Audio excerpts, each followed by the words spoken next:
Alors voilà, donc nous allons consacrer cette deuxième partie en explicitant un peu le concept deepfake. C'est quoi les deepfakes?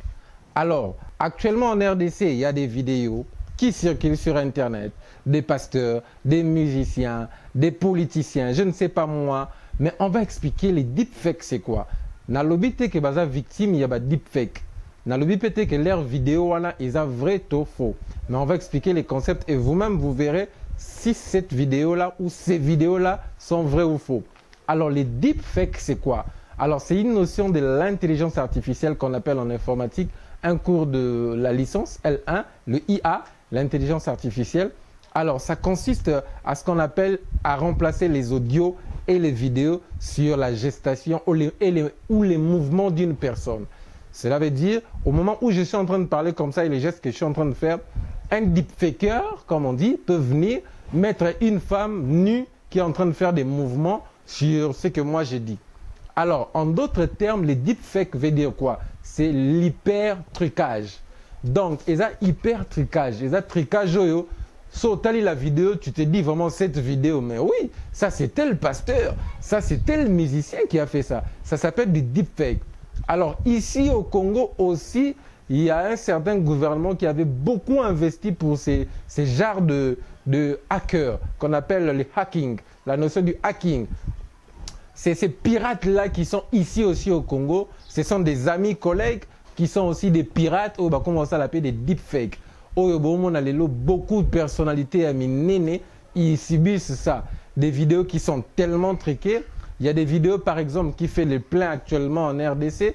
Par exemple, la vidéo du pasteur Mukuna que vous suivez. Par exemple, vous pouvez prendre, par exemple... Non, ça, c'était pas du deepfake. La vidéo, c'est pas de la publicité. Le Vodacom, il y avait un bébé. C'était une photo, mais les bébés, là, on l'a animé en train de danser, si vous vous rappelez très bien.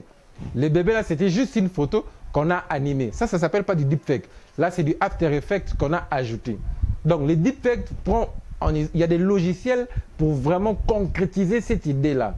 Par exemple, la vidéo qui fait actuellement les plans en RDC, en étant informaticien moi-même, en étant programmeur, après avoir vu les quatre coins de cette vidéo-là, la vidéo de notre pasteur, le pasteur Mukuna, que je ne connais pas personnellement, mais après avoir vu la vidéo, après avoir vu la voiture, après avoir constaté les vitesses, les mouvements, la vitesse, les sons, la musique qu'ils ont mis, les cris de la femme, la voix du pasteur Mukuna, nous avions un tout petit peu douté sur cette vidéo. On a douté sur cette vidéo, raison pour laquelle on a voulu vous présenter ça. Avez-vous déjà entendu parler des fake news, des informations bidons qui circulent sur les réseaux sociaux? Eh bien, voici leur version vidéo. On les appelle les deepfakes.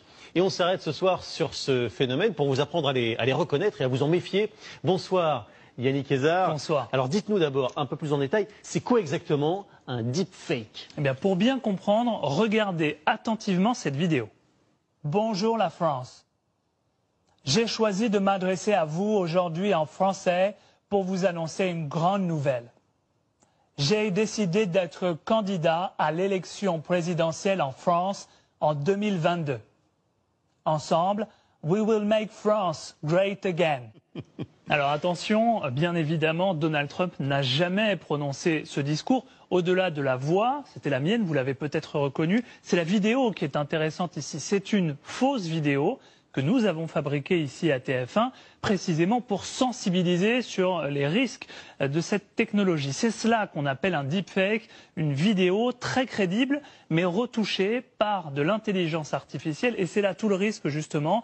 Aujourd'hui, plus besoin de grands moyens pour faire ce type de trucage. Il suffit d'utiliser des programmes gratuits disponibles sur Internet. Alors justement, Yannick, comment fait-on pour fabriquer un deepfake?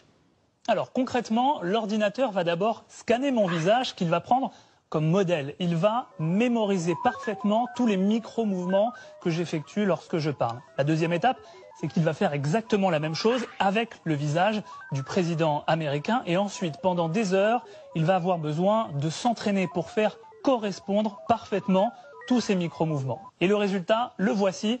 Une fois bien entraîné, le logiciel fait correspondre en temps réel tous les mouvements de mon visage sur ceux du président américain. Il ne reste plus qu'à modifier la voix pour rendre le résultat quasi parfait. Démonstration effectivement saisissante. Yannis, ce qu'on peut en retenir, c'est qu'on n'est pas forcément obligé de croire tout ce que l'on voit. Oui, justement, à partir de maintenant, dites-vous bien une chose, c'est que lorsque vous verrez circuler sur les réseaux sociaux une vidéo de manière virale, où une personnalité, connue ou pas, tient des propos que vous jugerez surprenants ou choquants. Dans ce cas, demandez-vous toujours si c'est une vidéo qui a potentiellement donc été retouchée. Fort heureusement, il existe aussi des outils technologiques qui permettent notamment aux journalistes d'analyser ces vidéos et d'essayer de repérer ce type de modification. Et l'autre solution, Yannis, merci beaucoup, c'est de continuer à regarder le journal parce qu'ici, évidemment, il n'y a pas de deepfake ou de fake news. Absolument. Merci beaucoup. Toujours à propos. Je ne dis pas que le pasteur Moukouna a été victime de ça. Je ne sais pas trop. Mais sa vidéo, beaucoup de personnes doutent. Pourquoi il y a cette vitesse comme ça? Et pourquoi les ronflements comme ça? Pourquoi il y a plusieurs sons comme ça qui s'ajoutent? Bon, je ne sais pas trop. Mais avec notre équipe, on a étudié cette vidéo. Nous avons vraiment douté de cette vidéo. Pour ne pas dire que la vidéo du pasteur Moukouna est fausse. Mais on a totalement douté de cette vidéo par rapport au mouvement, par rapport au cadrage, le tout. Cette même vidéo-là, vous verrez, avec mon équipe, nous sommes en train de travailler ça. Je ne sais pas s'il sera à la fin. Vous verrez, on va mettre une autre personne. On peut mettre même moi-même. Et vous verrez, vous allez croire que c'est vraiment moi qui faisais ça. On a essayé un peu de synchroniser les vrais corps du pasteur Moukouna et la tête qu'ils ont mis sur ces corps, l'homme robuste qu'ils ont mis du pasteur. On a essayé de synchroniser. Et Totali et Lili, quand quelqu'un fait ça, et Lili Naï Fozala, généralement comme ça dans l'angle. Mais Totali et Lili Naï Zana côté Moussous. Alors ces corps-là, on a essayé de mettre ça et on a découvert que ce n'était pas son corps.